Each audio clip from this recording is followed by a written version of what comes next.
పెన్షనర్స్‌కి శుభవార్త 78 లక్షల మందికి చెల్లింపు అనే ఒక సంచలన బ్రేక్ న్యూస్ మనకి ఇప్పుడే రావడం జరిగింది ఫ్రెండ్స్. సో, దానికి సంబంధించిన పూర్తి డీటెయిల్స్ మీకు చెప్పడానికి ఈ వీడియో అయితే చేస్తున్నాను. సో, వీడియో స్కిప్ చేయదండి. అప్పుడే నేను చెప్పే సమాచారం మీకు అర్థమవుతుంది. మన ఛానల్‌ని ఫస్ట్ టైం చూస్తుంటే ఖచ్చితంగా ప్రతి ఒక్కరు సబ్స్క్రైబ్ చేసుకుని వీడియో చూస్తే ఇటువంటి ఇంపార్టెంట్ న్యూస్ ఎప్పటికప్పుడు పొందవచ్చును.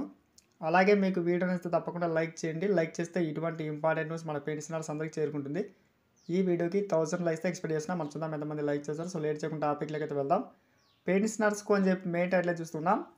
పెన్షనర్స్‌కి సంబంధించి ముఖ్యంగా కొత్తగా నియమితులైన మనకి సీఎస్ విజయానంద్ అయితే మనకి ఒక మంచి శుభవార్త చెప్పడమే జరిగింది. పెన్షనర్స్ అన్ని సమస్యలు మనకి పరిష్కరిస్తామని చెప్పినట్టుగా చూస్తున్నాం.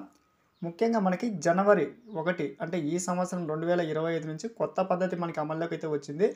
ఏ బ్యాంకు నుంచైనా ఏ ప్రాంతం నుంచైనా పింఛన్ తీసుకునేందుకు వీలు కల్పించింది. ముఖ్యంగా 78 లక్షల మందికి దీని ద్వారా మనకి లాభం అయితే పొందుతూ ఉన్నారు. ఇక్కడ చూస్తూ ఉన్నాం. ఎన్నో ఏళ్లుగా మనకి ఎదురు చూస్తున్న పెన్షనర్స్కి పరిష్కారం లభిస్తుందని చెప్పినట్టుగా. సో, ఈ నిర్ణయంతో పింఛన్ తీసుకునే వారు ఇప్పుడు దేశంలోని ఇక ఏ ప్రాంతం నుంచైనా కూడా మనకి ఎటువంటి ఇబ్బందులు లేకుండా ముఖ్యంగా బ్యాంక్స్లో మనకి ఇబ్బంది పడకుండా మన పింఛన్ తీసుకునేందుకు సో ముఖ్యంగా ఈ నిర్ణయం ప్రకటించినట్టుగా సమాచారం చూడొచ్చు. సో, మొత్తంగా పీఆర్సీ బకాయిలు అదేవిధంగా పెన్షనర్స్ బకాయిలపైన కూడా మనకి నిర్ణయం ప్రకటించడం జరిగింది. సబ్స్క్రైబ్ చేసుకోండి. Thanks for watching.